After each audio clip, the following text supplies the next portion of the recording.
Hi, everyone, and welcome to the first episode of Founder Wednesdays, a regular stream where we invite fashion entrepreneurs and founders of direct-to-consumer businesses, and we talk about how to build strong, sustainable, and profitable businesses. Today, we are talking to Stephanie, the founder of an activewear brand, Lagatta. We will go through her entrepreneurial journey from being a professional snowboarder to becoming a fashion entrepreneur.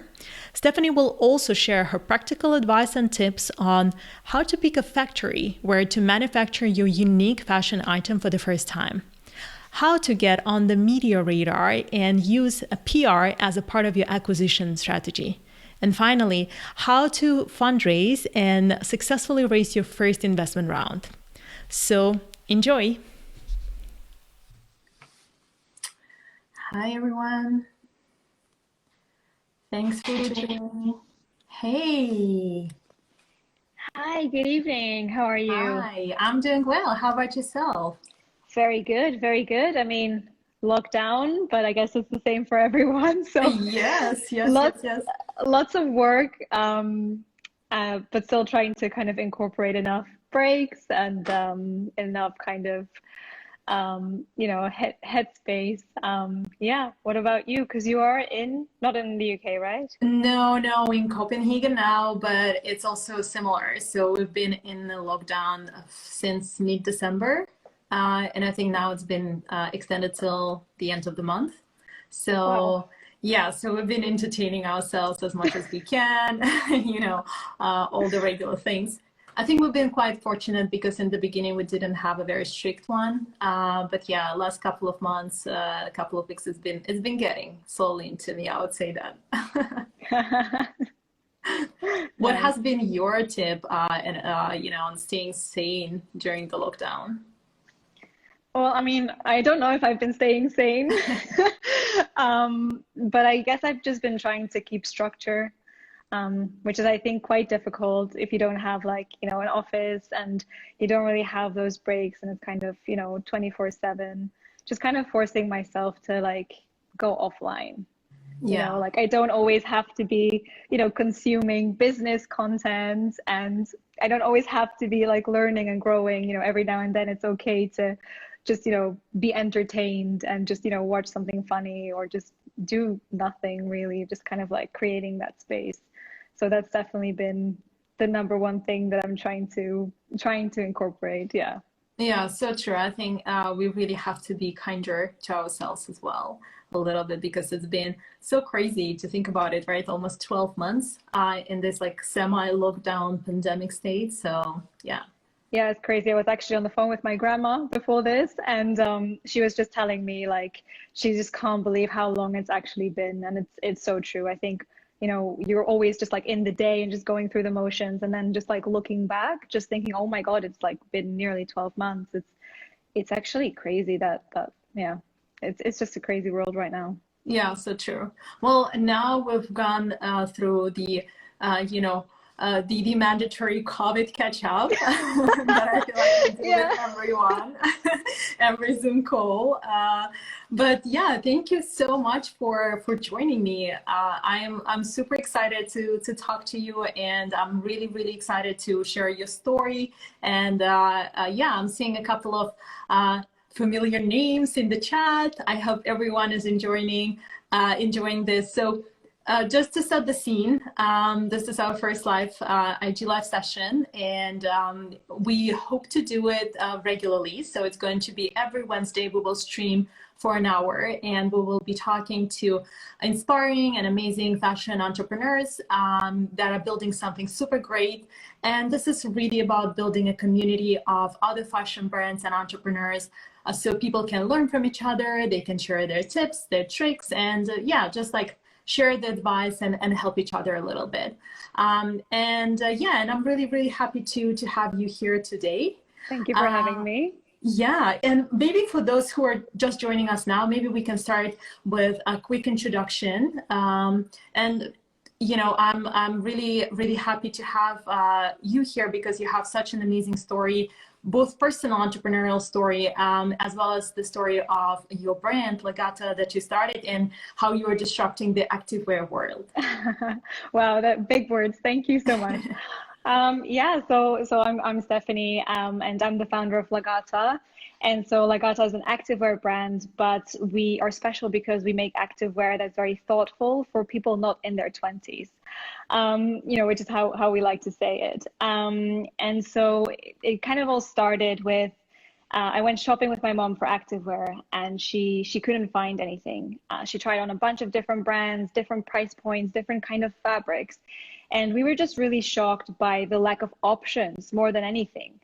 She kind of felt like she had to choose between very skimpy and revealing activewear, or the other side of the spectrum where it's very oversized and gray. And they're just my mom at the time was 53, and she's like very modern. I mean, she's so cool. She's cooler than any like me, or and I was just kind of shocked, and that just kind of started like ruminating in my mind, just being like, it's crazy that there's nothing out there for her that she kind of feels great in, that matches her, like her young mindset, but something that is just suitable for her body. Because as women, we go through all of these changes. We go from teenagers to to women in our 20s, and then you have children, and then you go through menopause. So our body just changes over time, and it's just completely natural. And when you look at activewear, the industry has remained the same for 60 years. So the first legging was brought on the market 60 years ago, and when you compare it to what we have now, it looks exactly the same. Yes, of course, there's innovation in fabrics, but if you're a casually active woman, you don't necessarily care about running 2 seconds faster, because your fabrics are like super streamed, and so it's kind of like that athletic space with that athletic body and being very young, and it's kind of like we're trying to challenge that stereotype. And so when I saw my mom couldn't find anything, that just really kind of struck a chord with me. And so the personal story comes in. So I used to be a former a professional snowboarder, and then afterwards I became a product developer. And so those two worlds kind of collided for me when I saw my mom going through that struggle. And that just kind of led to this, I don't know, this moment in my mind where I was like, this is a huge gap in the market. Like first of all, it would be my passion to do this. And then also, second of all, there's nothing there. When you think about the majority of activewear brands, they're all kind of, where the minority of active women are, because, I think that 80% of women don't have abs, or, are not, that stereotypical athletic looking, woman. And so we really wanted to create something that women could just, feel good in, and just enjoy themselves, and then just feel like themselves.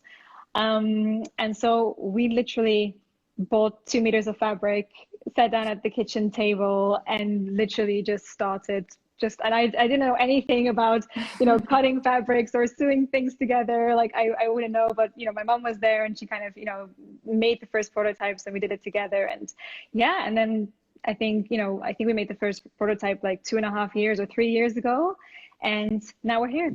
Yeah. So how do you really go from just having that idea and seeing the opportunity on the market to creating that first prototype? Do you go on YouTube? Do you Google that? Like, how do you go about that? I think the one thing that's very universal about this is that nobody knows. I think it's like exactly like you said, it's just thinking about, okay, I want to go from A to B. What are all the different steps in there? And there's a lot of steps, and it's just, kind of chunking them up into as small as possible, so you can kind of Google something very specific. I mean, I think, my first Google searches were probably what fabric should I buy to make a legging, right? It really goes down to something so simple and small, but something that, at the end of the day makes up a huge part of, your product or your service, or, it's kind of the accumulation of things that builds one big thing. And so it was really kind of breaking that down into the tiniest steps, and actually just Googling the most simple things, and really trying to become an expert in those things separately before trying to, do something bigger. And it's funny that I say, because actually I'm reading this book called Alchemy by Rory Sutherland. And it's all about thinking differently and not being afraid to ask the simple, silly questions, because that's very often where innovation happens. And I think that's exactly what you should do, is just ask the silly, small questions. Yeah. Did you feel that there were people around you or in your network that you can reach out to for this kind of advice? Yes, for sure. I mean, when I started Lagatta, and especially, in the very, very early days, my network was a lot smaller. And so for me, networking used to be a very abstract theme. It was just, oh, people, and, you kind of become, acquaintances or friends, and then you reach out. But now, actually, 3 years on, when I look at my network, I see how incredible it is to just, have those people to reach out to and be like, hey, let's have a chat. I'm, stuck with this question. And I think that probably the process of developing Lagatta would have been a bit different if I would have had that network back then. Mm-hmm. So I definitely think it's important, but I necessarily couldn't lean on it in the first year, at least. Yeah, I understand that. One of the unique things about Lagatta, and that's personally what I liked a lot about it as well, is that it's not just about the design or the right fabric, it's also about a very unique thing called Shapetech. So tell us a little bit what Shapetech is and how did you come, to creating it and building it up? Of course. So Shapetech, just to first explain it, is kind of like a two-layered system, where on the inside of the usual traditional stylish activewear, you have an extra layer of support and shape that kind of gives you that very safe and supportive feeling that a lot of women kind of miss in the more traditional activewear. And how this came about is actually just kind of like a collision of two things. So on one hand, listening to my target audience, I was thinking, what do they think about activewear as it is right now? What would they like to see, changed? And when I say that, I don't necessarily mean like, oh, what kind of activewear would you like to wear? It's more like, how do you feel in your current activewear and how would you love to feel? And then kind of working backwards from there and thinking, how can I create a product that makes them feel that way, that makes them feel as they want to feel? And then on the other hand, it was also one thing that I think really sets Lagatta apart is that I looked at it not from a fashion perspective as much, and I looked at it more from a product perspective. And that kind of allowed me to really rethink some of these really like ingrained design decisions that activewear brands usually make. So really like, okay, a legging looks like this. Why does it look like this? Can we do something different? Can we change something? And so that kind of brought me to these questions of, you're wearing underwear underneath leggings, but it's always a hassle because, you either wear something that's comfortable and kind of visible from the outside, or you wear something that's invisible but really uncomfortable, right? It's kind of like why did we ever design it like that in the first place? And it's the same with the top, where you think, okay, every sports bra has kind of like an inner layer. So why is this a passive layer? Can we make it active? Can we give it some texture and some shape so that it actually lifts and holds and supports much better than just a passive layer? And so those kinds of like conversations are very product focused. And so those two things came together into what Shapetech is right now. Yeah, so it's really just taking what we have on the market, kind of deconstructing, putting yourself in the shoes of your customers and figuring out like what else needs to be done here. Yes, exactly. And not being afraid to really challenge what it is right now, because at some point in the past, someone just decided that it had to be this way, but that doesn't necessarily mean that it has to be that way now and that you can't actually change it and make something completely different and completely new. And it feels risky. It's always risky to kind of really, change something or innovate something, from the bottom up, but it is really rewarding if it works. Yeah, and of course, in your case, your target audience is literally in the same house with you. So I know that your mom, she is such an inspiration for you during this work. How the collaboration between you two started on this brand specifically, and how is it going today? So I think it all went very naturally. So I think the great thing about working with my mom is that she's very honest. And so, whereas sometimes, when you work with a colleague or a co-founder or a freelancer, like if I would have worked with a freelancer, for instance, they might have been like, oh, like I don't really like that, or this doesn't work, but I'm gonna like sugarcoat it. And I think with my mom, it was really, obviously she's very supportive, but she's also very honest, and she's also very much like, when we were actually prototyping, she was, trying it on, and it was really great because I felt like I could work with my target audience one-on-one. And I really felt like I could, test every single change I made. And so she would really tell me like, oh no, this is not working. I really don't like this. And it kind of like prevented us from wasting time pursuing, design decisions or pursuing brand decisions or positionings that just didn't work. And so she was very, very involved at the product bit. And I mean, even still today, like I had her on the phone today because, we're refining our branding a little bit with a brand agency, and it's, and they wanted to chat with her. And then we had a call about, what do you think of this copy? What do you think of this image? And it's just like really, I mean, like you said, I have my target audience living, so close to me that I can actually just like constantly ask questions. And I think, that it just goes to show how important it is to be really close to your target audience and to actually like have that open line of communication. Yeah, absolutely. And I think you're right. It really helps you to make sure that you're building something that your audience actually needs. You're not chasing something that you think they need. It's right there. Yeah. You're able to test it and have it out. So how do you go from developing that first prototype and having it sort of tested by your mom and by a couple of other people to getting the first orders and first customers secured? Mm-hmm. I think that was definitely the hardest part so far. It's just very, very difficult because there's so many options. I mean, and literally the first step was going into Google and just typing activewear manufacturers. And so that kind of led me on a path of, having made 20 prototypes with like 8 different factories in different countries all over Europe. And, it happened, you have like an idea that then becomes kind of a prototype. But obviously, if you're not really familiar with, cutting and sewing, then it's kind of a, a sketchy prototype. And then, it needs to be turned into a sample. And there's all of these steps that go into actually, taking this from design to actual product that are so, that were so difficult to do the first time. Like, it's all about like the sizing, and it needs to be perfect because it's very, very difficult to create, accurate sizing for so many different bodies because everyone is different.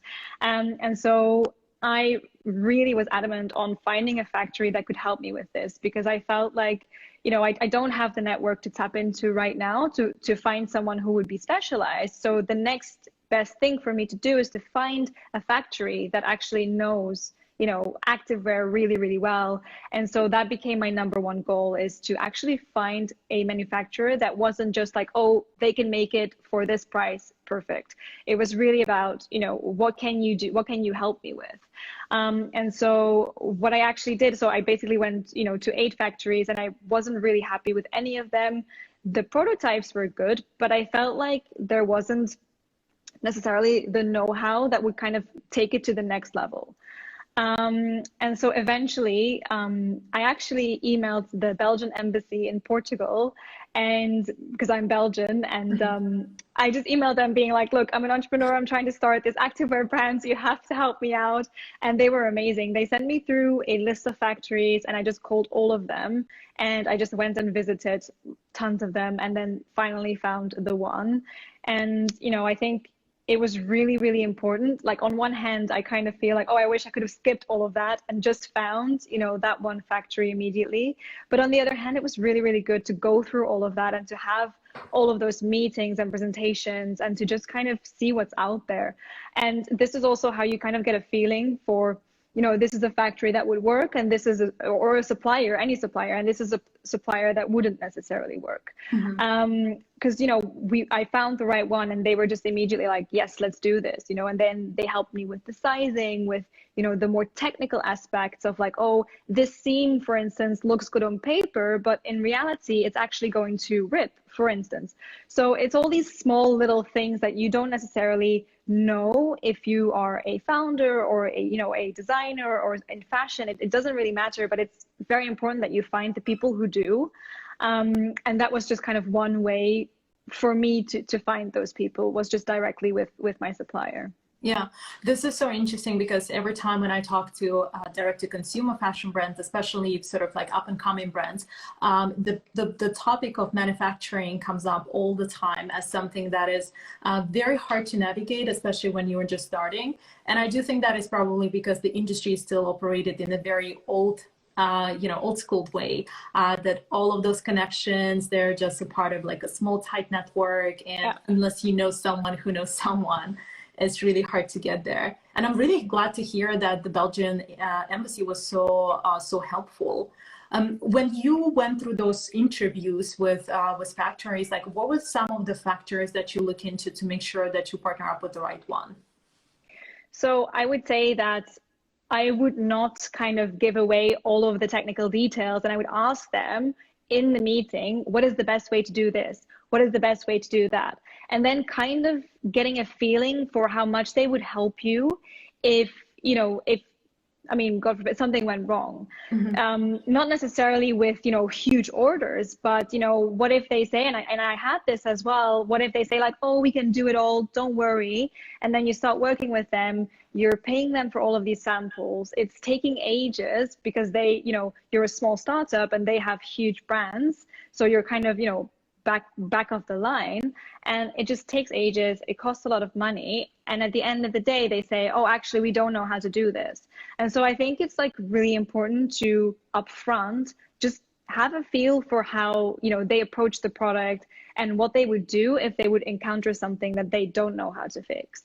Mm-hmm. And so I think also communication is probably the most important one for me. I said, I want to have weekly updates. I don't care if the update is like, we have no update, but, I need to hear something from you once a week. And I think this is really, really important, to not be afraid to really demand those things, because, you're kind of putting, for you, the startup is like, you're a baby and you want it to be perfect and you want it to grow. But for them, it's kind of, you need to find basically a factory that cares. You need to find the people that care enough about your product, about your vision, about, communicating with you. And that's really kind of what I was looking for is, okay, what is that factory that has, a really good team, a really good design team, people who I can ask questions and who will communicate with me. And yeah, I think that going through an embassy, and I think everyone can kind of do that, even, the embassy in the UK or in Denmark, I think it's just about, finding reputable factories that kind of have some sort of reputation, so you can also trust them. So there's all these little things, but I think that at the end of the day, if I, for instance, for our second collection now, want to find a new manufacturer, then I think one thing on the top of my list is communication. Mm-hmm. Is it getting better and easier for you to find those factories for the second collection, or is it still like pretty much a hard job to go through? I think that once you've been through the maze of finding the first one, I think that I can honestly say that I have a network, of manufacturers, and I have, someone in Portugal there who I can actually just email and be like, hey, this is what I'm trying to create. Who do you like suggest? Who would be great for this? And then obviously it's still about, traveling out there and speaking to the factory, but just the fact that it's a connection, and just the fact that, they are being suggested by someone kind of puts you past that first step of, speaking to 20 factories. And so I think that that's also what I mean. It's like going through that process isn't necessarily a bad thing, because it's going to give you such a good foundation for, all of the other stuff that you're going to do afterwards. So I could have, probably, if I had the right connections, skipped all of those steps and just went straight to the great factory. But then I wouldn't have the network that I have right now that, goes much further than just a product. It's also packaging, and it's also fabrics, and it's also, it's a lot of things that make up that one big thing. So I think that networking, communication, and just, asking the right questions is really key. Do you think you had issues or like a hard time with figuring out all the financial parts and numbers around manufacturing and making sure that the margins make sense and, you know, at the end, you end up building a profitable brand? Mm-hmm. I think profitability was one of the main things that I was focused on, because also we're a bootstrap business. And so I knew that I only had this budget, and I needed that budget for, you know, research and development, but also for traveling to the factories and also for building the website and, you know, and doing all of these small things that actually take up a lot of budget. And so for me, I kind of had a price point in my mind, which wasn't the cheapest and not the most expensive.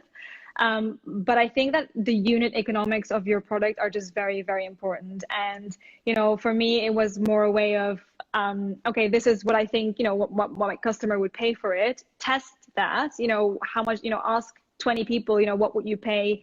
And then working backwards from that. And then just saying, okay, if I would go to wholesale, this much of my margin would go away, you know, packaging is this much of my margin, shipping this much, and then see, you know, what do you end up with, and is that feasible? Because at the end of the day, you know, you need to build a business, and your business needs to run. You have, you know, operations and fixed costs, and you need to think about the future. And so pricing was important for me, but I have to say that I didn't necessarily go with the cheapest offer of the manufacturers. Yeah. Just one last question on this sort of manufacturing part of things. Choosing a factory in Portugal, why Portugal? So I actually had been to a lot of factories in Italy. So I knew that I wanted to manufacture in Europe. And so I went to Italy, Turkey, Paris, kind of like all over, also Poland. But for me, I just kind of activewear is just like a specialty in Portugal. And even though I tried different routes, I was like, okay, yes, but you know, we're more product, and yes, but we're more, you know, maybe it's more, you know, fashionable to produce something in France. At the end of the day, the samples just spoke for themselves. You know, if you get samples from different factories, you can just tell that there is this kind of, you know, expertise that they had in Portugal that I wouldn't be able to get anywhere else. And so for me, it was very, you know, after those first samples came back, it was an easy decision to just say, okay, let's go with Portugal and, you know, Europe, simply because it's so important to actually fly out and see the factory and see what they're doing and who is working there, you know, both from, you know, to protect. I think I lost you there for a moment. Okay, am I back? Yes, okay, yes, awesome. there you're back. Yeah. Awesome. That was actually my Instagram limit. You've reached your limit for today. I'm like, oops. Okay. I have that one too. Talking about COVID, you know, measures to keep keep sanity in check. Yeah, exactly. And so what was I saying? Yeah, so I actually think it's really important to actually fly out and see the factories, not just to protect yourself, but also because, you know, you want to be a responsible founder and you want to be a responsible company, and you want to see, you know, who is going to make, you know, your product. And I think, you know, that's both a business decision, but also a personal one. Yeah, and I think that is so important because I think even now when we talk about sustainability in the industry, we focus a lot on factories and fabrics we use and the processes there. But one other thing to keep in mind is also people who produce it, people who manufacture it, and labor practices in those factories and how those people are treated. And of course, we want to make sure that we build better industry, also thinking about the people who actually make those items for us. I completely agree. I couldn't agree more. I think, you know, it's just, especially when you hear the stories from, you know, from brands who are like, you know, they have a 2-week deadline, and then, you know, the people who are working in the factory need to, you know, work Saturdays, work Sundays, work overnight. And you want to make sure that, you know, the products that you're producing are not, you know, doing more harm than good. And, you know, especially for me, it was very much, well, I'm building an activewear brand because I want women and people, you know, to feel good and to feel, you know, happy and fabulous and amazing. And, you know, what good is that if, you know, on the other hand, we're harming people and we're making them, you know, work over hours that are unpaid. And so I think that's very important. Yeah. Yeah, for sure. So you've decided to grow your business, at least for now, as a direct-to-consumer brand. And I know that we have a lot of people who are joining today who are also founders of direct-to-consumer brands. I wonder what went into that decision, and how did you ended up going direct-to-consumer? Well, I think that direct to consumer has kind of gotten lots of attention in the past few, years, especially with brands like Glossier and Outdoor Voices, becoming huge. And I think, that's really great. But, we can't forget that at the end of the day, D2C is literally just a strategy to get your product to your consumer, just like wholesale is. And so for Lagatta, it just made sense because it just kind of allowed us, because it's a little bit of an experimental product. So, right, we're doing something new, we're trying to build a new category. And so I think that the main reason that we wanted to say D2C was it gives us such flexibility to test things, to really if we want to test things, we put something on the website, we put a different message, we position it in, this way or that way. And then we just, shoot out some ads and we see what the reaction is to that. And, if you have products that are stocked somewhere, when you're not D2C, it becomes a bit more difficult because you have to think of, okay, but our products are stocked there. So if we want to make a change or if we want to do something different now, it just kind of takes away a bit of that flexibility. And then secondly, also, our target audience is becoming super, involved in e-commerce, and they're, shopping online more. And actually, I saw a statistic that said that, people over 50 are now just as likely to buy products online as people in their 20s since COVID. And so we can really see that it's a new exciting way for over 30, over 40 and 50 to actually shop online and to get to know products online and to become familiar with that. And I think it's just a very exciting space to be in. But that being said, I don't think that Lagatta will be D2C forever. I think it made sense for us now to do this, but then we are definitely sketching up the plans for pop-ups and for wholesale, and where do we want to distribute and which partners are we going for, because at the end of the day, and this is also I think very category specific, is you have a product that people want to try on, that people want to feel, that people want to see how it looks on them. And I think that it's very important to not ignore half of your potential customers. And I think it's really about thinking about your customers. Where are they? How do they shop? How do they want to shop? What is the easiest way? And so we're definitely starting D2C, but I think that we are definitely growing to a more mixed model. Yeah, and I think it's a good point, because we have seen some brands also doing it quite well. Like in the US, for example, with Allbirds, who was Reformation, and other examples as well. Was the first most natural step getting into offline was their retail stores, so pop-ups. I even read this article recently, how for a lot of the stores, especially in the pre-COVID era, going and opening those pop-ups, it's essentially it was rent equal or less than the customer acquisition cost online, because obviously acquisition costs online, they've been going through the roof. And I know that you picked a very interesting strategy where you had a lot of media attention when you launched the brand, both in the British media as well as the European media, and that drove a lot of traffic to the website. And I know that for a lot of direct-to-consumer or a lot of new fashion brands, getting on the media radar is something that founders are really trying to figure out. How did it happen? Was it organic? Was it a thoughtful strategy that you deployed to do that?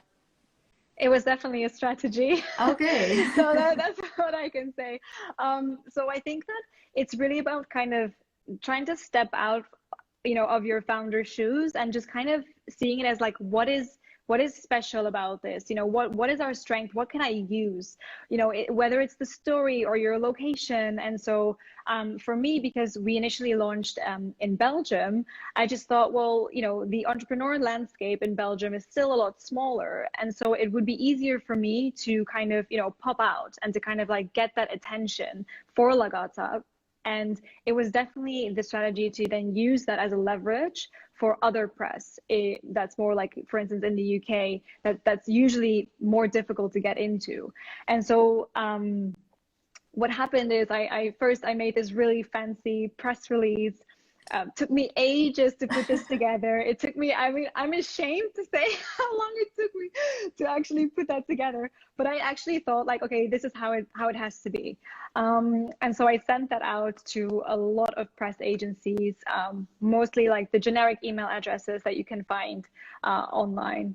And nothing happened. So no emails, no interest, no visits, nothing. And so I obviously knew, okay, there's something, you know, either the story isn't interesting enough or I'm doing it wrong. And so after asking around a little bit, people were like, no, no, your story is good. Your story is fine. So, you know, try a different way.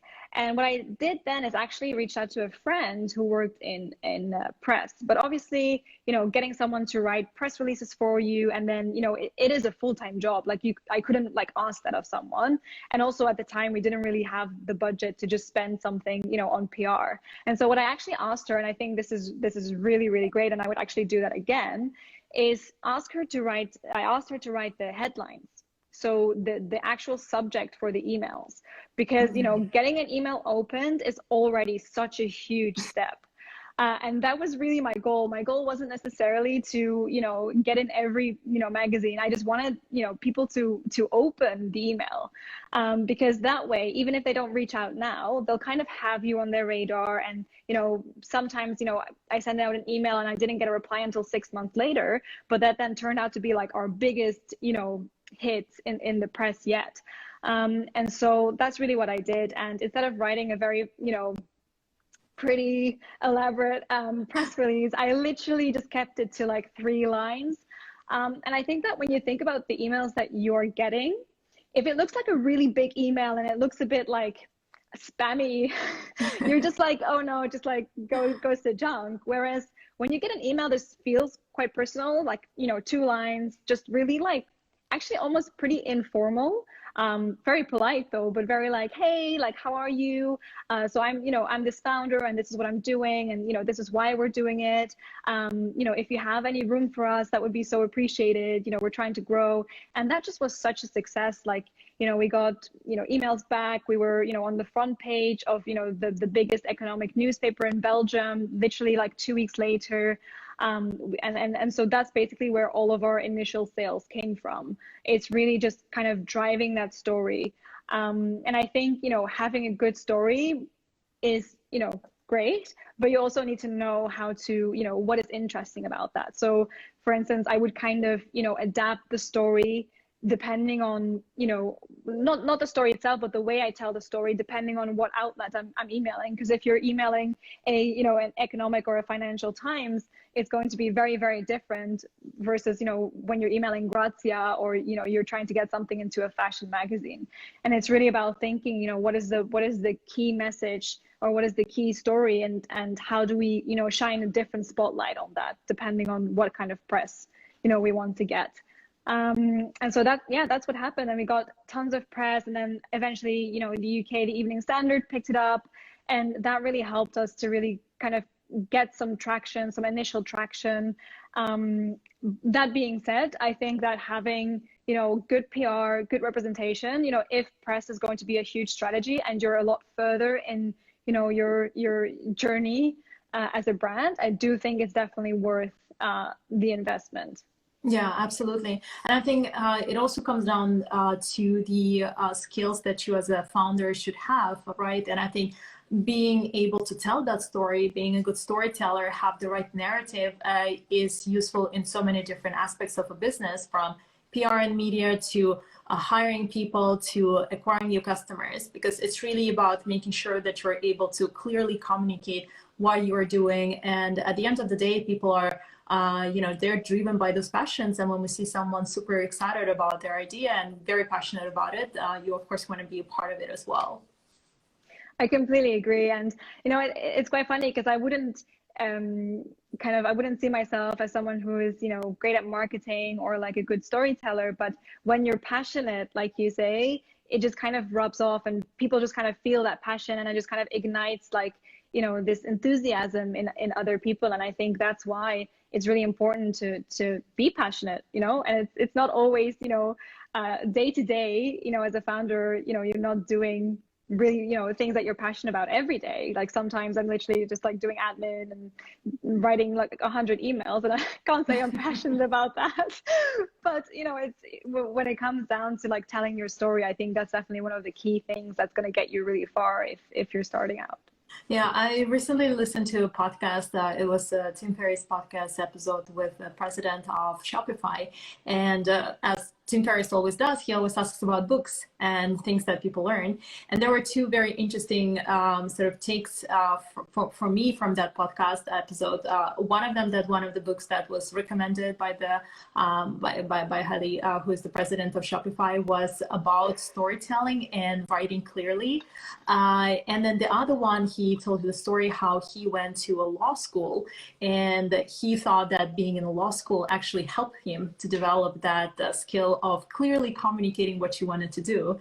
And to me, until I listened to that, it's like I would have never thought that going to law school would help you in your entrepreneurial journey. But of course, it makes sense that it will shape your mind, it will shape your skills to be more clear and to communicate better.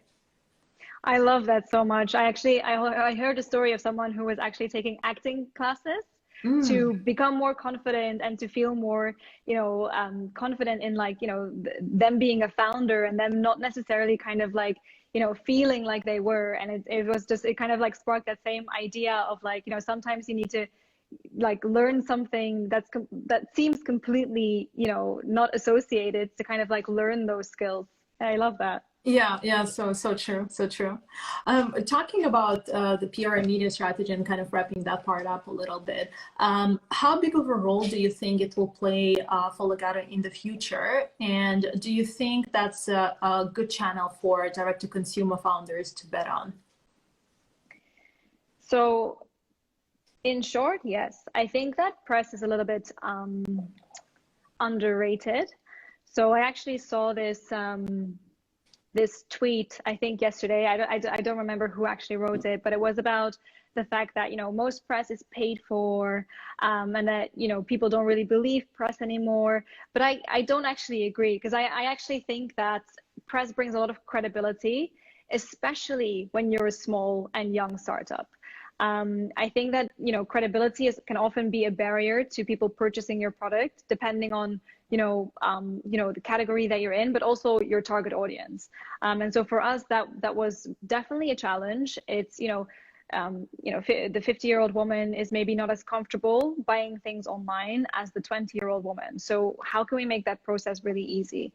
And one of those things was really press, because, you read a magazine, and I mean, for our audience, it's literally, magazines and newspapers, and it's And yes, now you're back. and yeah, and so for us, it was just really important about knowing your target audience as well. So I think that, it's definitely it shouldn't be the main strategy for every business. It really depends on where is your customer, where are the people that you're trying to reach. And for us, it was just an exercise of building credibility and awareness for people who may not be as active on social, or maybe a bit more, distrusting of things they see on social. And it might not be in a sense that, they see the article and they buy immediately, but they'll see the article and they'll think, oh, I like that. And then you get a follow, and then these people subscribe to your newsletter. And so that's how you kind of like keep in touch and you build that kind of trust with them. And so I think that I think it really depends on the business that you're building and which category you're actually in. But for us, it made a lot of sense. And going forward, it's also going to remain, one of the big strategies, mainly because, how do we get people to trust us, and how do we put ourselves on the map? Yeah, no, that's very interesting, because it's really more of building that trust and relationship with customers and kind of nurturing it over time versus having the immediate sort of result in purchases. Yes, agreed. And it also, I think it depends on so many things. Like, it's really like a mix of, what is the price of your product? What is your product really easy to buy? Are people is there a risk that people are buying the wrong size, or that people are, expecting something different? And so it's really about, actually, it's kind of, instead of trying to convince people to buy your product, it's more like, what are the barriers and how can we lower those barriers to make it easier for people to buy? Because once you know that your product is wanted, and once you know that people actually need what you're selling, it's just a matter of, okay, so how can we get more people to do that? And so that's really when those barriers come in. And for us, it's things like, sizing, what does the product feel like? What does it look like? Is it credible? Am I going to get some, some weird product instead? And so, yeah, exactly. Yeah, that's true. The last topic that I wanted to dive deeper into, and also we will be opening up for questions. So for the audience, if you have any questions, you can start typing them, and we will have the last 5-10 minutes to go through them. But before we go into that, I wanted to touch on one more topic that I think could be very interesting for a lot of direct-to-consumer fashion brands as well: fundraising. So obviously, you've been building this brand for some time, and it's really one of those bootstrap stories. But recently, you have closed a small round of investments, and yes, and huge congrats on that. Thank you. I would love to hear a little bit about your experience, how it went, specifically from the angle that obviously the direct-to-consumer brand has been very hot for investors for a couple of years, but slowly the interest has been winding down. And a lot of brands, they have been trying to figure out the landscape and whether it's the right time for them to fundraise now, or if yes, how they should shape that narrative and go about that. So I wonder if you could share some experiences here and some advice on that. Sure. So, I mean, the best quote I ever heard that helped me so much was, the best time to raise money is when you don't need it. And it really has taken on a lot of meaning as I was going through that fundraising journey, because it's really time consuming. It is very stressful for everyone. It's not like it's for the lucky few. Like, it's really, really stressful. Sometimes in a good way, obviously, because, it's really fun to talk about your business and to, get to know a lot of people. And obviously just like meeting angels that are super supportive, or, VCs that are super supportive is really, really, it's a great boost. It's amazing. It makes you, double down on your brand and what you're doing. But I can also imagine that, if you kind of feel like, oh, I need to raise this because otherwise my business is gonna, fail, or, I'm totally dependent on this money, then I think it's not fun, and it's not going to be, extremely productive to have like, 10 calls a day and to hear 9 no's or 10 no's, for months and months on end. But that's just what it's like for everyone.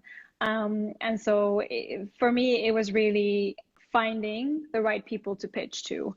And I think that's the toughest thing about fundraising. It's finding, okay, who do I pitch this to? Because otherwise you're going to end up, it's kind of like matching, just like you have, product market fit and founder, market fit. It's kind of like, what is the founder investor fit? Who loves your business, who loves what you're doing, tell your story. And obviously you need to have a good foundation of, this is how we plan to make money, and this is, how much we plan on, returning. But that's kind of like, that was the key, is to really, and actually now when I look back on it, like, it's very difficult to see it up front, or when you're in the middle of it. But now that I look back on it, I can really see where those kind of like founder investor matches were made. And those were also the most successful pitches, because, those were the angels that actually invested. And it's also just way more fun, and, we kind of like, as founders, sometimes forget that, we are the founders, we are building this business. And I think a great attitude to have is like, I'm building this business, do you want to join me? Because I'm going to do it anyway. And, and it's more like you're selling a piece of your business rather than, oh my God, I need this money to survive, and even though it may be that way, I think that it's very important to never lose sight of the fact that, you are the founder and you are doing this. And I think, whatever you can do, both, in your business, but also for yourself, is put yourself in a strong position when you're fundraising. Yeah, absolutely. There was this meme a couple of months or maybe even a year ago or so of like a 10x developer. And I've also seen a variation of that, which was like 10x investor, where investors could come in and not just with their money that will help you to bring the company to the next level, but also with their experience, with their attitude, with their personal sort of involvement and investment in that way. And I think that really makes a huge difference for companies. And I know about that also as a founder as well. For me, it was similar as well. Like all the investors who made a big difference in my company were the investors who had so much passion for what we were building. Completely agree. I so agree. And actually, lately there has been this discussion on Twitter where it's very much about, should you accept small checks? How small should you go? And for me, I literally told every investor, like, we don't have a minimum ticket size, because for me, it's not just about money. It's actually about, building this foundation and having like people on board with amazing experience that just are really, like you say, like really passionate. And those are like, that's the thing that's going to make the difference in your business. You can, raise money, but at the end of the day, still be in the same position. Whereas, with Lagatta, we raised money, and I feel like I have a team, of 6 people now, even though, it's not really my, within Lagatta, but I do actually feel much more supported. And I feel like, this business can now go somewhere where it otherwise maybe wouldn't have gone, or it would have taken much, much longer to get there. And so I completely agree. I think, it's really about trying to get really good strategic coverage as well. And to just think about, they want to invest, but do I want them to invest, right? And obviously, if you pick the right angels or VCs to pitch in the first place, then that question is already answered. But I think that, yeah, it's definitely about more than money. Yeah. When you talk to investors, what were things that you felt clicked with them? Were there some specific metrics that they liked, or the sort of narrative around the problem that you were solving and the gap you were seeing on the market? Yes, I think that it's really, I mean, it's very tough, because I think that for every business, it's going to be a little bit different. But I guess, if I would have to like be really like, short and condensed about it, I think it's, tell a story. Like, just honestly tell a story, because investors are human, right? And stories always kind of, build something. And even if the investor doesn't invest, I can't like count on both hands how often the investor was like, well, I mean, I'm not going to invest, but I know so many people that would love your story, right? And then you get introduced to 10 more investors. And like, that's really the importance of telling a story, is not just, maybe getting the investor, but also getting the investors to talk about it. Which is huge when you're fundraising, because you want to get all of these introductions as well, as cold emailing. And then I think a story is great, but it's also not enough, right? You need to be able to underpin it with really great numbers. And for us, this was really the unit economics. So what makes us different? I mean, obviously there's also product, but in terms of the numbers, it was very much like, we're not going to be a DTC brand that's just going to pump so much money into advertising. We're actually going to be profitable from day one. And that was kind of like a huge like green light for investors, where it was like, okay, like, this is not just a great story. This is strategic. They know the product, they know the audience, they know the price points. There's different, ways to go about this. We can go D2C, but there's also enough margin to go wholesale, for instance. And so all of these things together, and then as well, product. So our product is super, super different, and it was quite like easy to explain how the product was different, because it's also kind of intertwined with the story. But I can definitely like imagine that there are some, fashion or D2C brands out there that need to put a little bit more effort into explaining. And I think it's huge, as you can talk like all day about, the benefits of your product and how amazing your product is. But what really matters is, why would your customer choose your product over any other product? And that's what's going to like turn your product into, a need to have from a nice to have. Yeah, so true. I really love the point that you mentioned about profitability, because I think that's one factor that became so predominant for a lot of investors looking into the space. Because obviously, like a couple of years ago, it was really all about the scale, and then we've seen a couple of fiascos with really companies that raised a lot of venture capital and it didn't lead to anything. So seeing a profitable company, so companies with profitability in mind, and they're building companies that way, I think that's definitely refreshing and is super attractive to investors. Completely agree. And also, Taylor Haney from Outdoor Voices, the founder of Outdoor Voices, actually, she did an interview, I think, a few weeks ago. And she said, you know, if I could do it all over again, I would have probably never raised VC money, because it just gives you so much. I don't know if she said it literally like this, but the point of the story was that, you know, it gives you so much money to spend that you don't necessarily focus on profitability, and it's all fine when you have the cash in the bank, but you know, once you're starting to scale and you can't keep up and you're actually just, you know, hemorrhaging money, then it's really hard to kind of get back from there. And I love that the founder of Lunya, Ashley Merrill, she's now chairwoman of the board at Outdoor Voices. Mm-hmm. And I loved what she said. She was like, this is the very unsexy part of the business, but it has to be done. And it's very, very true. You know, it's unsexy, but it's very sexy to investors. Yeah, so true. Well, I think we have a couple of questions. So first question we've got is, how do you build a customer base for your brand? Yeah.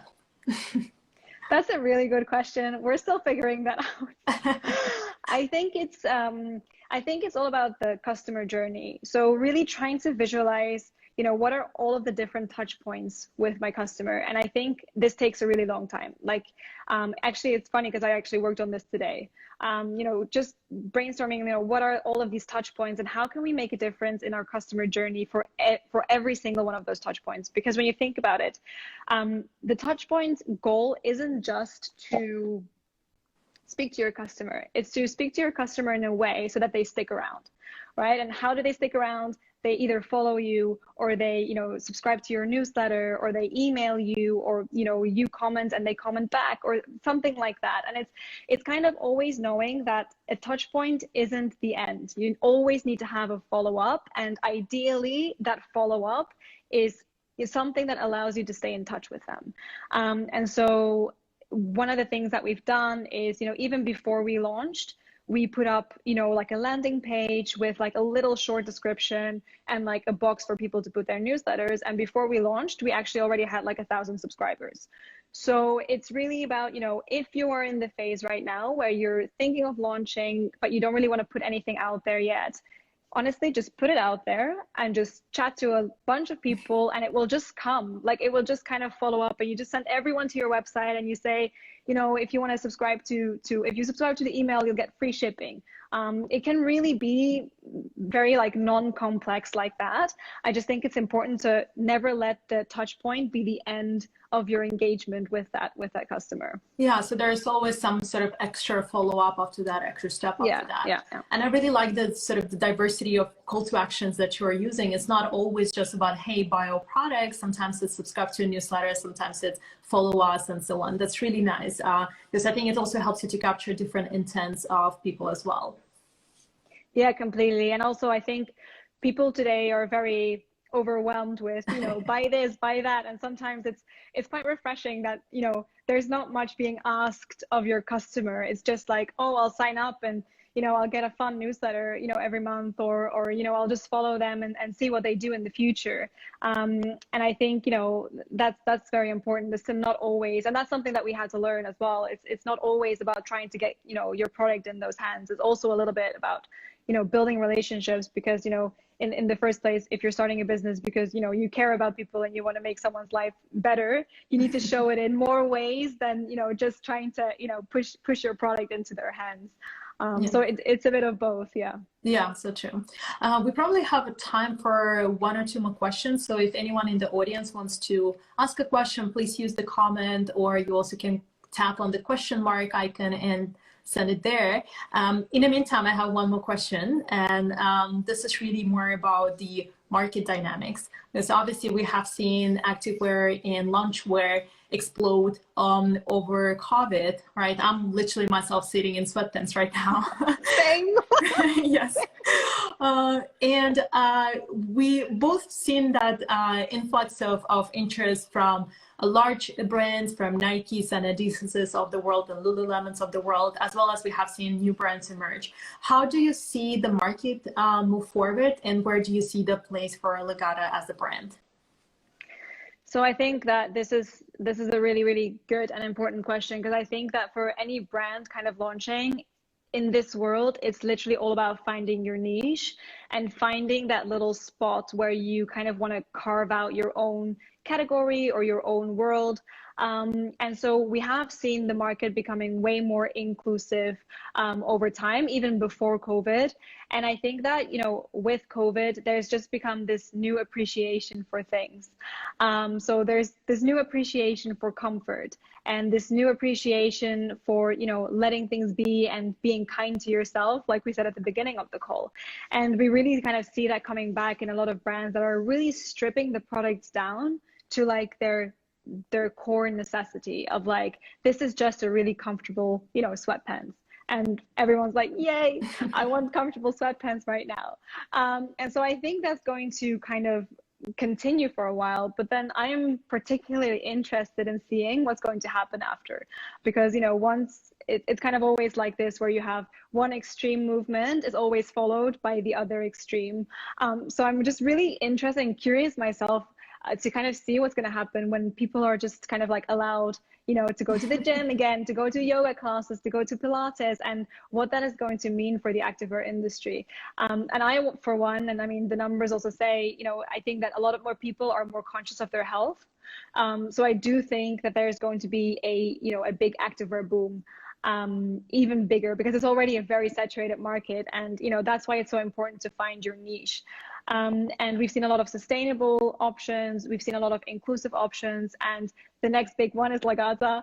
And, you know, it's really going to be about how can we serve, you know, the woman that is most often forgotten in this industry and in the world in general. And I think, you know, brands who are planning on launching and brands that are kind of, you know, want to kind of grow their audience is really about finding your spot, because that's definitely what's attracting consumers right now. And I think it will for a very, very long time. You know, even if you can't do something perfectly, just being original and connecting to your consumer is going to be key for activewear brands, but I think for all brands. Yeah. We have one last question, and I know we're running a little bit over time, so I hope it's all right to take. Yeah, of course. So the last question is really about something that you already mentioned throughout today's conversation, which is age inclusivity, as well as size inclusivity as well, that you're trying to reflect in your brand. Do you believe that fashion brands or the fashion industry at large is taking in the future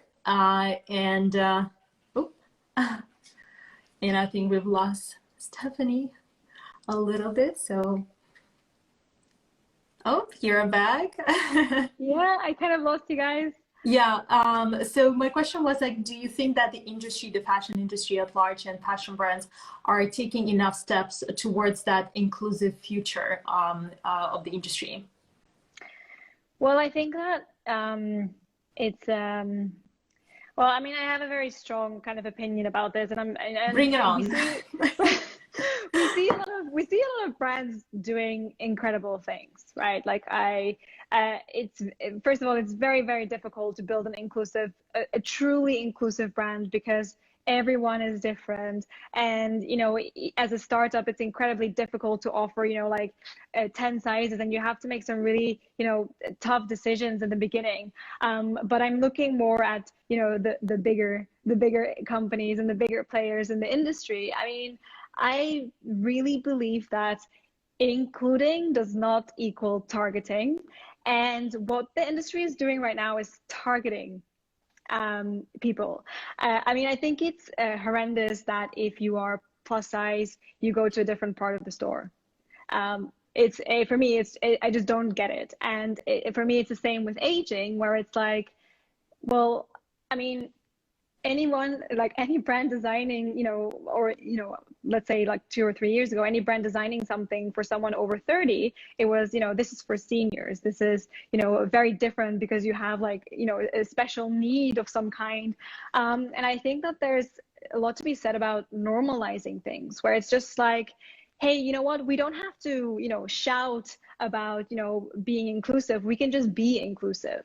And I think that's, this conversation about body positivity versus, being neutral and just saying, everyone is different and we're inclusive, but we're not targeting people specifically, because to me, that's kind of the opposite. And, that's also why, with Lagatta, we're trying to be very broad, and we say, it's, age inclusive, because we don't want to target women for their age alone. And so I really feel like the industry has obviously, taken amazing steps. I think, there's challenger brands out there that are doing incredibly well that I applaud. It's just amazing. And I think the next step for the industry is to say, well, okay, let's just be inclusive. Let's just be sustainable. Yeah. Using those things as, a way to kind of, get ahead. But then obviously, it kind of takes that extreme movement in order to kind of break through that barrier. But I'm hoping to see a lot more things just being size inclusive, age inclusive by nature. Yeah, and really for brands walking that talk, right? Not just purchase signaling for marketing reasons, and as you said, just like saying, hey, we include photos of more people now on the website, or we have this special collection that is a plus size collection, but really normalizing that people are different, and at the end of the day, we just all want to feel good and we want to look good, and the industry has to accommodate for that. Yeah, completely agree. Yeah. Well, Stephanie, this has been wonderful. Thank you so much for spending this hour with us. Before we wrap this up, maybe any plugs from your side, where can people find you, where they can discover more about the brand, or maybe some exciting news that you guys have planned for the next couple of weeks or months? Well, there's a lot of stuff happening, so we're kind of planning a brand refresh, and we're really gonna come out strong, on all the channels. So if you want to stay up to date, then follow us on Lagatta Wear. We're Lagatta Wear on Instagram and Facebook, and then the website is lagatta.com. But please also kind of shoot me a message on my personal Instagram, because I just love networking and connecting with people, especially, if you're a founder or, you're kind of trying to start a brand. I would love to kind of connect. So thank you so much for having me. I love it. And I love that spirit of sort of helping each other and paying back to the community. This is fantastic. Well, thank you again so much. And thanks everyone who joined us and asked questions. You guys have been amazing. And yeah, please tune in next Wednesday. We will have another amazing founder joining us, and we'll be talking about sustainability and upcycling. So tune in next Wednesday at 8 p.m. And Stephanie, thank you so much again. And I'm such a big fan of the work you're doing and the brand as well. Thank you so much. And thank you so much for having me. I'm going to tune in every Wednesday, and I'm super excited to see the rest of the series. Yeah, perfect. All right. Well, have a great evening, and I'll talk to you soon. Bye. Bye-bye.